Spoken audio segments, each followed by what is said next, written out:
இந்த விளங்காத கம்பெனி என் மேலே கேஸ் போட்டாலும் எனக்கு பரவாயில்ல. ஏன்னா இந்த இயர் தொடங்கி இது 2வது பேட்ரி.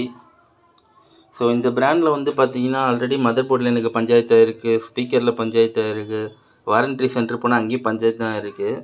ஆனால் இந்த பிராண்ட் விற்கிற இந்த லேப்டாப் பேட்டரியால் என்ன ஆகுது அப்படின்னா, இது வந்து 2வது லேப்டாப்பு. இதுக்கு முன்னாடி ஒரு டெல் லேப்டாப் வந்து இது ஒரு ஹெச்பி லேப்டாப்பு. இதில் வந்து சரியான அவங்க காம்பனண்ட் போடாதனால இந்த இடம் பார்த்தீங்கன்னா எரிஞ்சு போயிருக்கும், தெரியுதுங்களா? இந்த இடம் எரிஞ்சு உருகி போயிருக்கு. இது வந்து ஸ்பீக்கர் கனெக்டரு. இதுவே எரிஞ்சு உருகிற அளவுக்கு அந்த பேட்டரியோட பவர் இருந்திருக்கு. ஸோ பேட்டரியில் இப்போ இந்த போர்டும் ஷார்ட்டில் இருக்குது. இது வேறு கிராஃபிக்ஸ் கார்டு மாடலு. ஸோ இது வந்து ரெடி பண்ண முடியுமான்றது டவுட் தான். அப்படி ரெடி பண்ணாலும் ப்ராப்ளம் ரிப்பீட் ஆக சான்சஸ் இருக்குது கிராஃபிக்ஸ் கார்டு மாடல் பொறுத்த வரைக்கும். ஸோ பார்க்கலாம் என்ன பண்ணுறான்னு. தயவுசெய்து இந்த பிராண்டில் எந்த ப்ராடக்ட்டுமே யாருமே வாங்காதீங்க. என்கிட்டயே இந்த மாதிரி ஒரு கேட்ரேஜ் இன்னும் சில சின்ன சின்ன காம்பனண்ட் தான் இருக்குது. அதுக்கப்புறம் நானும் வாங்க மாட்டேன். தேங்க்ஸ் ஃபார் வாட்சிங்.